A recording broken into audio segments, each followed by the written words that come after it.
Bonjour à tous. Aujourd'hui, nouvelle vidéo qui se déroulera en deux parties. La première partie aujourd'hui et la deuxième sans doute la semaine prochaine sur la création d'un logo.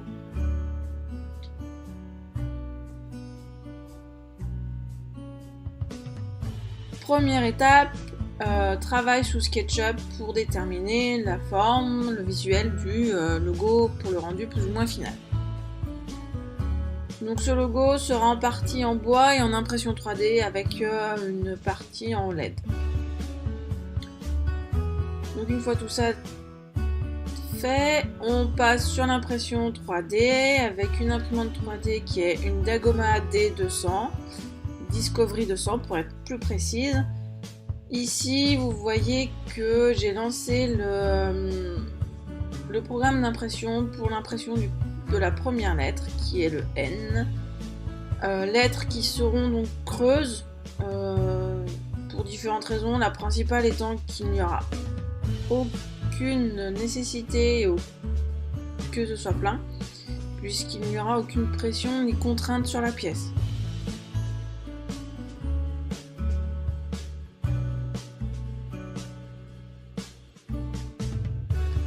Donc on va en voir une petite partie de l'impression, puisque c'est l'impression de chaque lettre a duré environ 2h30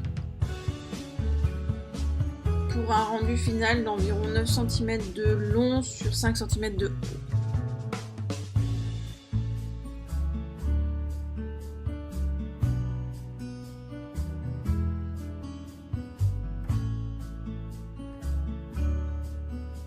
Voilà, donc l'imprimante fait des va-et-vient, elle gère en fonction du programme et en fonction de la lettre.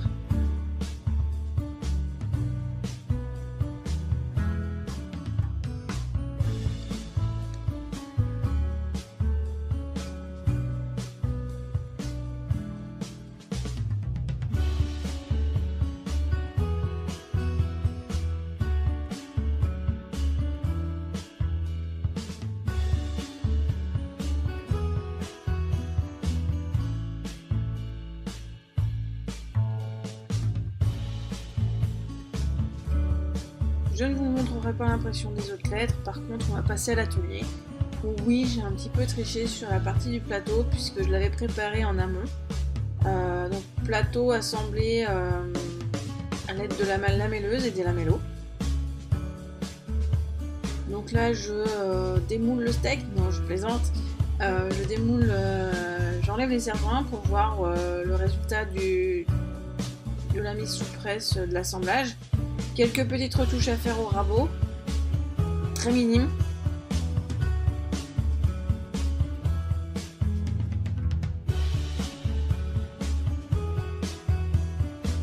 Une fois ces petites retouches faites, eh bien, on va tracer le cercle qui va nous permettre de faire le fond du logo.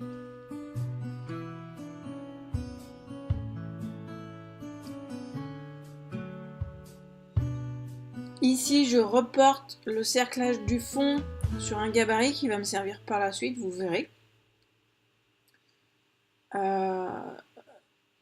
Donc je repasse au crayon pour pouvoir y voir un peu mieux clair.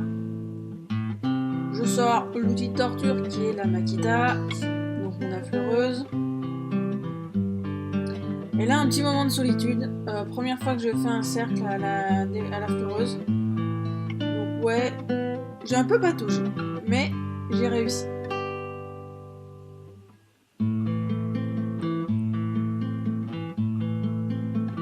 Fraise droite de 0,5 mm. Pour information.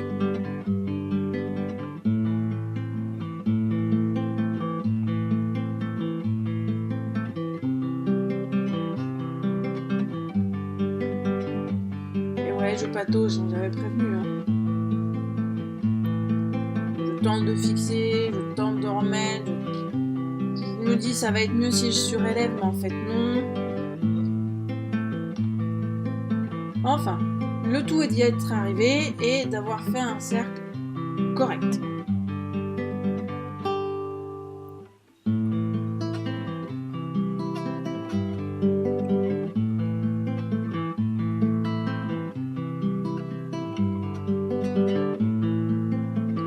Allez, en avant. Je vois que je suis pas assez profond. Je remets un peu de profondeur. Et là, je fais mon cerclage. Voilà. Mon cercle est fait.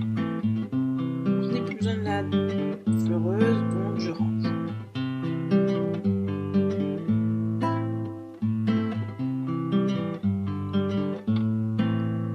Un petit coup de ponçage, histoire que tout soit propre. Et là, ensuite, on passe sur la scie à chantourner. Un petit changement de lame, un petit réglage et c'est parti. Là, je coupe le plateau de fond. À savoir qu'avec le compas à pointe, ce qui est pratique, c'est qu'il y a un guide pour la lame. La lame va suivre de manière naturelle le trait fait au compas. Donc, beaucoup plus facile à découper et beaucoup plus de précision finalement.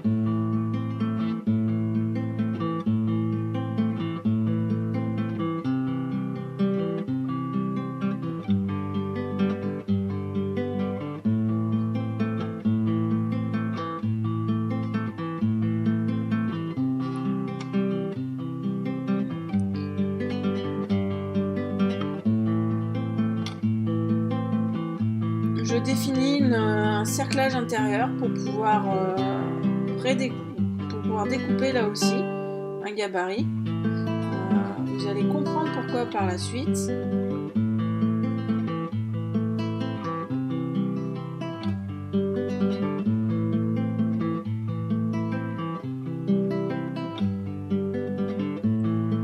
Je rechange de lame afin d'avoir une lame plus fine pour pouvoir avoir une coupe plus précise.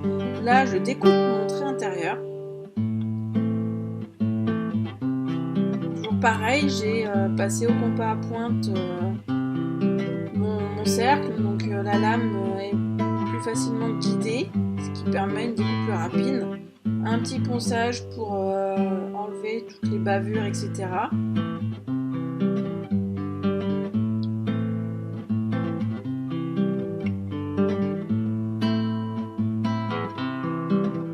Et là, je trace sur mes planches, à l'aide du gabarit, les différents demi-cercles dont je vais avoir besoin pour pouvoir monter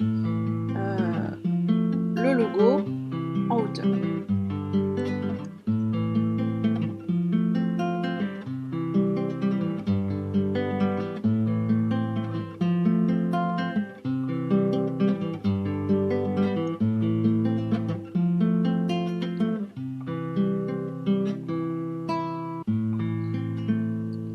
Là, on en aperçoit 4 et ensuite je les découpe à la scie à chantourner parce que je sais pas, j'avais envie de les faire à la scie à chantourner. Je les ai fait à la scie à chantourner, j'aurais très bien pu les faire à la scie à ruban.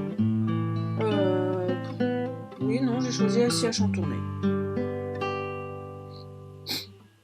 Là, la lame a cassé, donc on change et on en remet une et on repart. Hop. Et je fais ainsi une première découpe pour avoir plusieurs morceaux, histoire d'avoir aucune difficulté avec mon col de cygne et pour avoir plus de précision sur mes découpes.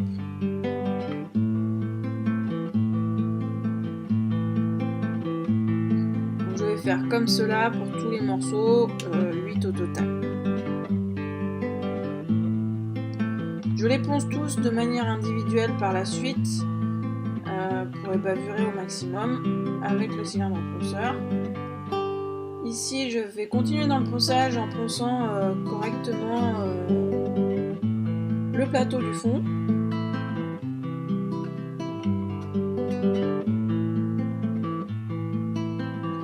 Je garde cette partie-là de manière un petit peu plus vieillie, plus austère, on va dire, qui sera la partie visible finalement du logo. Ça sera réellement le fond du logo, l'intérieur même où seront collées les lettres.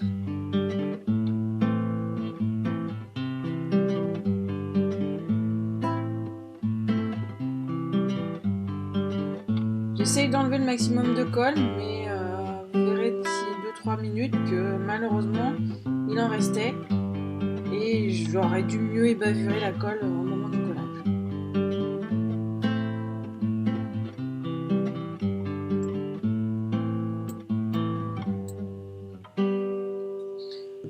J'étais en panne de chiffon, donc on a pris 2 minutes, hein.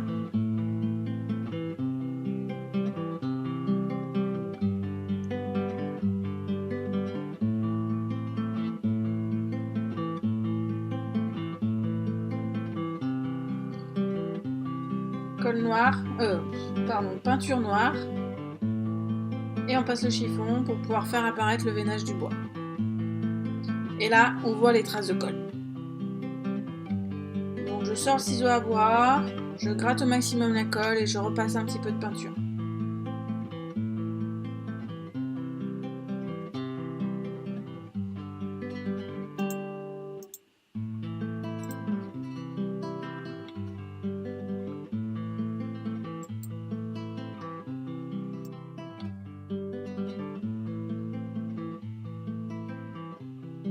Et toujours pareil, avec le chiffon, on essuie bien le trou.